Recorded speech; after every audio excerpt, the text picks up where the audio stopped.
Hi, Twila. Damian Calhoun, LA Daily News. As you look back at the match, why do you think you guys were never able to find your footing, I guess, starting back from the first half on there? Yeah, I think actually in the beginning of the game we had some moments where we did have our footing and then just didn't capitalize on final passes. And they were pressing and they were jumping out from their shape, which is something we expected. And we had a little bit of a 2v1 or a +1 scenario that we found quite a few times and then just didn't execute the next step. And then it was really, I think, the game state that was kind of a turning point when they scored their goal. And at that point, I don't think we really got back into that moment until about 20 minutes into the second half. And again, it was final passes that we struggled with. And I think part of our success recently has been moving and shifting the opponent. And with that, them jumping out at us, we weren't moving them as much, left and right before those forward passes, which creates a little bit more of a transition feel than what we've had even when we've been in possession. Scott French from Soccer America. Twila, what was the difficulty in trying to match their intensity? And in the grand scheme, in what ways is this performance, is this result a good thing for the U.S.? Yeah, I think that there was a good game plan. I think they had a good game plan. I think we had a good game plan, and simply they just executed theirs better than ours. And part of that does have to do with intensity that generally can be measured by things like tempo with the ball, but also defensive things like winning first tackles and winning second balls and things like that. What was the second part? In what ways, in the grander scheme, might this be a good result, a good performance? Yeah, I think there's just, the game is about moments, and if we look at those moments where, if you take the goal, for example, it's a good microcosm for the game because it came from a defensive goal kick for us, which is something that we generally pride ourselves on, and we didn't win the first ball, didn't win the second ball, and then didn't execute. They had an interesting shape that we prepared for. I thought we had our traps in the right spots, but we just let them out. But if you go, the 45 seconds before that and look at the buildup, they're jumping out at us, we're being brave, we play forward, we break lines.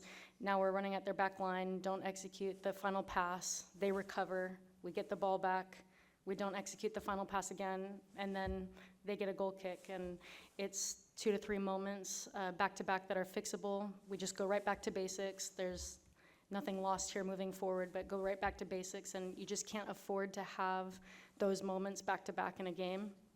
And I think it just shows how far the game is coming. There's no easy games anymore, and if we don't take care of business and we don't execute, this is to be expected, and we'll step up and take ownership in that. And I think anytime you have a group that is willing to take ownership in things like this, it's a good thing for the future of the tournament. Everything's still on the table, and we'll be motivated, that's for sure.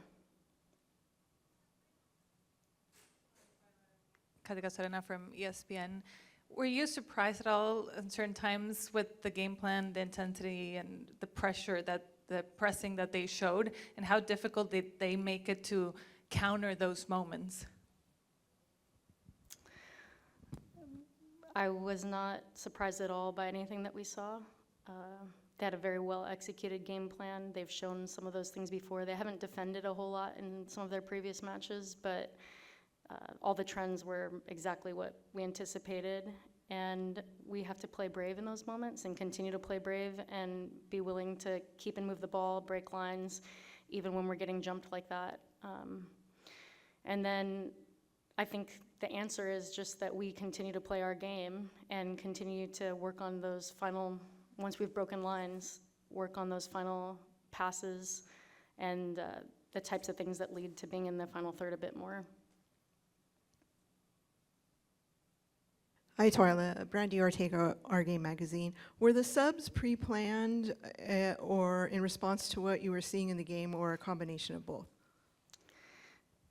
In terms of just general loading and things like that, there's definitely a strong idea of who would come off and also who's available to come on. So Rose, for instance, is someone we're protecting and wanting to keep on the path that she's on. She had a rough last year. She's worked really hard to be back and be healthy. We're in preseason, and it's important to take care of our players in that regard, even though we have a big belief that she can help win games. But we also have confidence in the players that we have on the bench, and this is part of the job too, to make sure that we give opportunities to people we think can get the job done. And they were game educated, and pre-thought of possibilities that then were made. The actual decisions were made in-game. Hi, Coach. Justin Ruderman from SBI Soccer. Over the past few years, there's been that narrative that the rest of the world is kind of closing the gap on the U.S. women's national team. What do you think that this result kind of says about that narrative, being the second only victory for the Mexico against the women's national team? And then how does the U.S. respond in terms of getting that top dog status back or maintaining that going forward?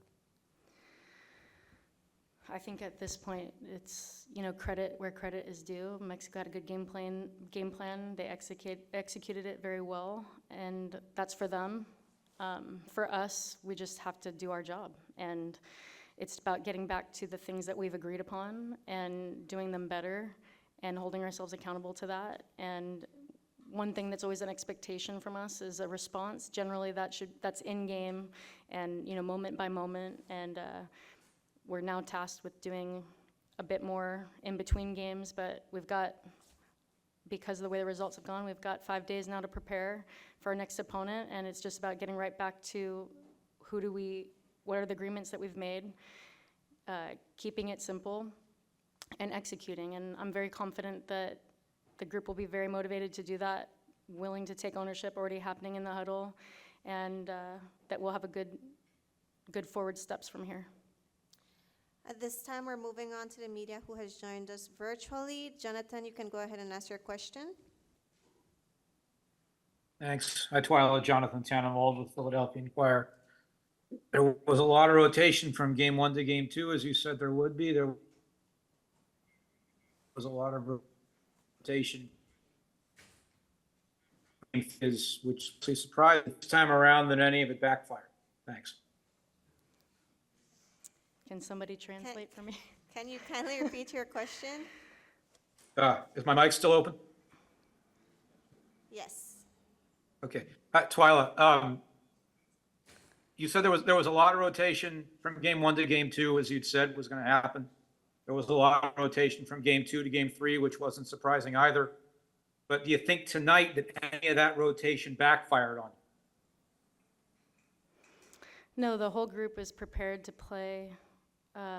The whole group was prepared to play tonight, and we could have gone with several options, and this was the group that we chose. I'm very confident that the group is capable of executing, and the way that we've trained and prepared, it's not just about partnerships, it's about systems, roles, and responsibilities, and very confident that the whole group can step into any of these situations that we ask to put them in. And it's important to get some of these opportunities for everybody, and it's also important that we execute and learn from these moments moving forward. But no, I think with 6 days of training, which is more than we usually get, we're very capable of getting a whole group ready so we could call on anybody and know that they'd be prepared.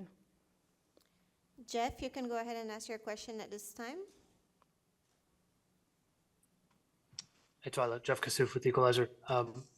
The central midfield, we've seen some different combinations, different ways it's been deployed, and post-World Cup or since that Sweden game, the double pivot to a degree has been a focus.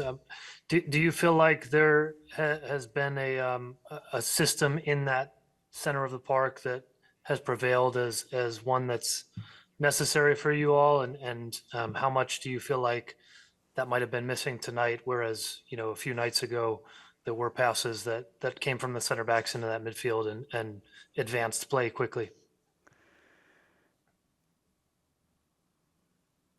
I'm not I'm not exactly sure how I want to answer that because I don't necessarily agree with everything that you said. We haven't always played a double pivot, and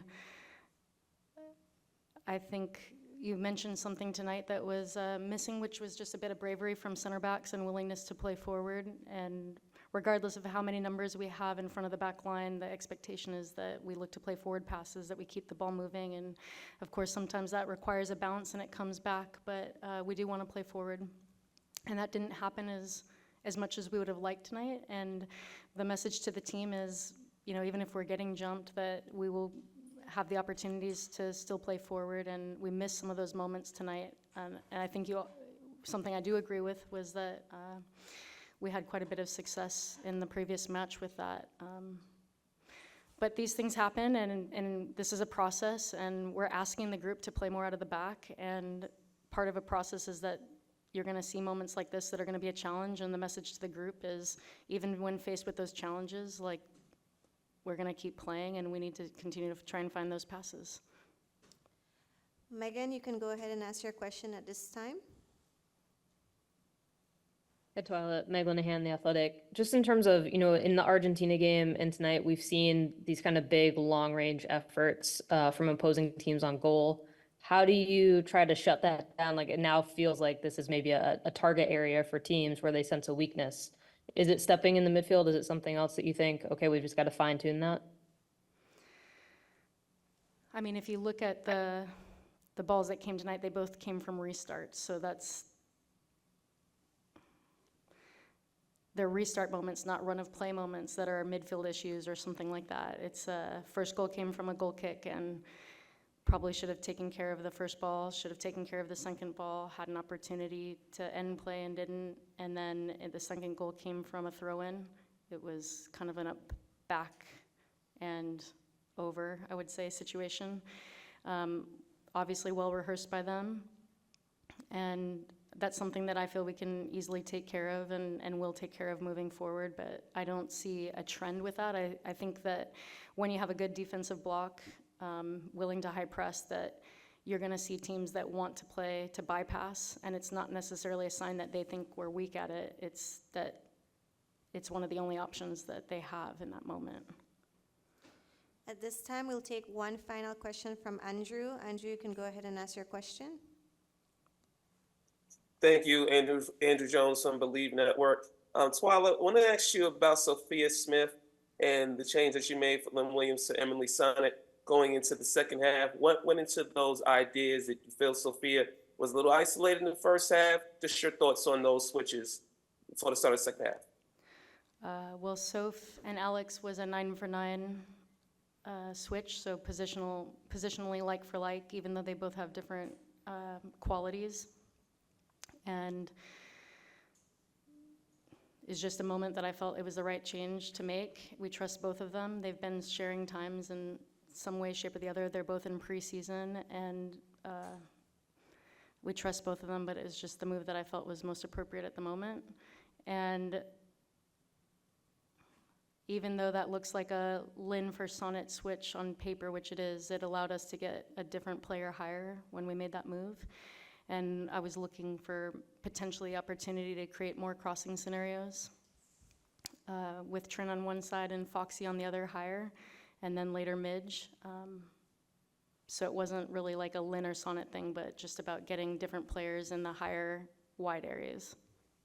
Coach Twila Kilgore for Team USA, thank you very much. With this, we have come to the end of today's press conference.